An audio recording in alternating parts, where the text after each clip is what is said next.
What would you do if you saw someone, especially a child, in trouble? Would you jump in to help or assume that somebody else would do it? Recently, we went to the streets of suburban New York and put some folks to the test.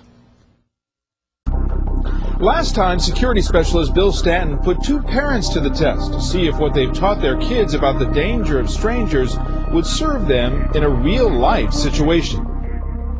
Today, he puts the public to the test.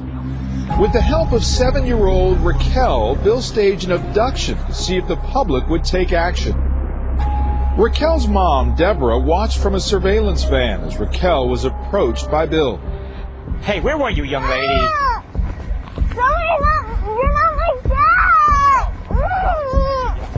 You're not my dad! It's unbelievable, but they did nothing. Help me! Bill and Raquel repeated this time after time. Hey, please, someone help me! You're not my dad! Please, someone help me! You're not my dad! Please! Still no response. It's frightening that nobody would help. One woman walked right by, believing someone else would take action. go away. You hear me? Don't you ever go. And why didn't she do anything? You think that someone else will take the blame, someone else will take the responsibility. A police sergeant on location to supervise was stunned. I felt it was unbelievable that people just didn't want to get involved. They'd look, they'd turn around, they'd see with a commotion, but they just kept on walking. They didn't want to get involved, in my opinion. Bill would have been long gone with 7-year-old Raquel. It took hours, but two men finally listened to their instincts. Help me! You're not my dad! Someone help me! You're not my dad! Someone help me! You're not my dad! Someone help me! You're not my dad! Someone help me! TV. Cops right there. Cops right there.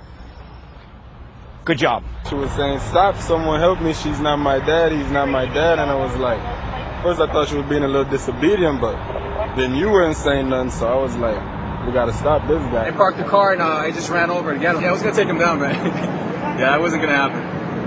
And I gotta tell you, all you guys were good. You spread out. Yeah. I wasn't getting away. No, you guys weren't letting the bad guy go anywhere. That was amazing. I actually had tears in my eyes, but everyone ran out and I was like, oh my God, I couldn't believe that they did what they did. And you would expect more people to react that way. I think just people are afraid to get involved.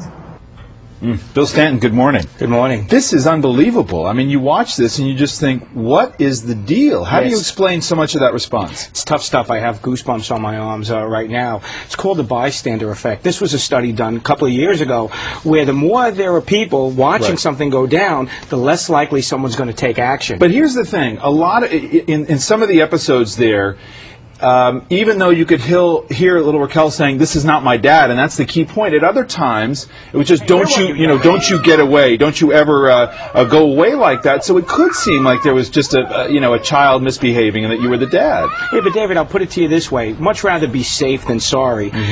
Second guess yourself, but at least point it out. Say something. Call 911. Right, but in other words, is a lot of that background noise for these people walking by? They think, "Oh, we've seen this 100 times. It's just a kid acting up."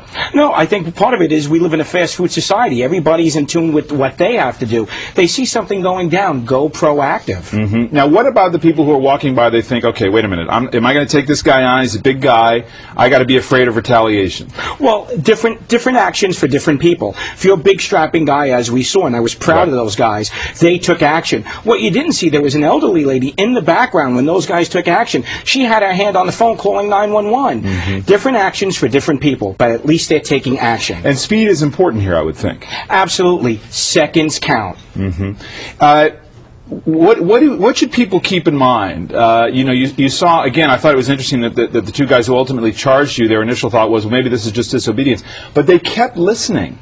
That's important, right? If your first instinct says, no, wait a minute, this is just a child, you just kind of keep paying attention. You bring up a good point. You saw how they watched me. They were monitoring. Once they felt sure, there wasn't even communication between the two of them, they took action. I was smiling, and then I got nervous. Right, exactly. And you say they spread out, they kind of moved in on you, and it was pretty clear that you weren't going anywhere at that point. Right, and you know about the new AMBER program that they have. And let's talk about that a little bit, because this is a new technology that's developed by the West Virginia High Technology Consortium.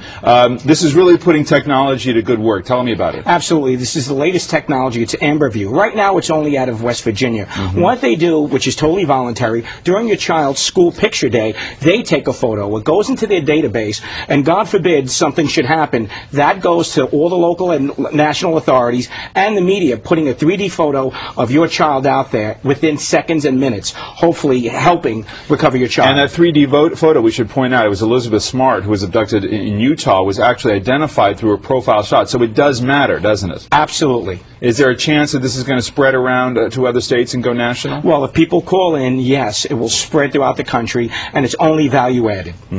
Did this surprise you of all the scenarios you put together? Did this surprise you the most? Yeah, this one actually hurt and surprised us all. But it was heartening to see the young guys taking action. The key there is for people to remember, everybody's got a different role to play. It's not about tackling you to the ground. Everybody can pay attention, and again, to listen, right, to every part of this scenario. David, the most important thing here is to step up, not step out of the picture. Okay, Bill Stanton, thank you very much.